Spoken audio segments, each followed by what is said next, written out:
one day I was walking down the street and I caught a glimpse of my reflection in a store window. And I was like, who is this guy? You know, he's Yeah. glaring, he's got an attitude. And I decided, I don't want to be that. That's not who I want to be. Right. And the work was then about, all right, so why am I that way? How do I let that go? Am I safe without it? And can I find a new way? Right.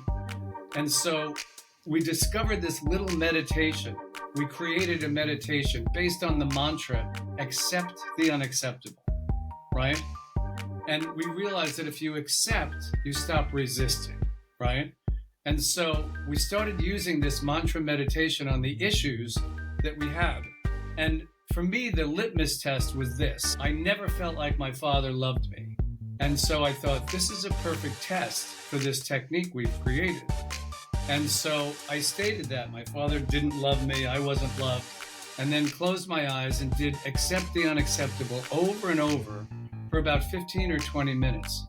And somewhere in the middle of that meditation, I suddenly saw that he actually did love me, right? And it didn't come as kind of figuring out. It came as a realization, right? And it was stunning to me because suddenly I knew a couple of things. One, that he actually loved me. Two, that he didn't know how. He didn't have a clue as to how to love me, right? Mm-hmm. And so from that moment on, I was changed. And, you know, I'm a skeptic by nature, so I didn't trust it entirely.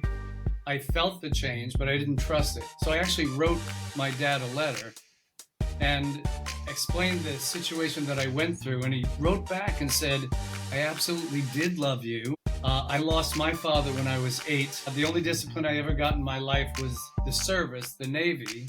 And so I raised you kids like you were military kids. And that's all I knew.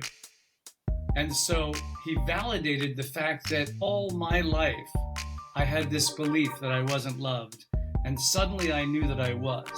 And it was because of this paradox process. It was because of this little meditation.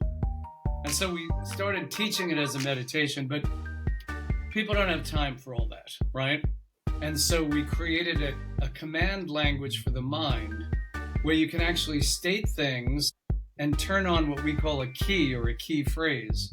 And that does the meditation automatically for you. And It's like a trigger? I'll give you an example. We'll take an issue and I'll show you how it works, right? So you take an issue, you identify the emotional charge, and then you start dissecting it one sentence at a time and using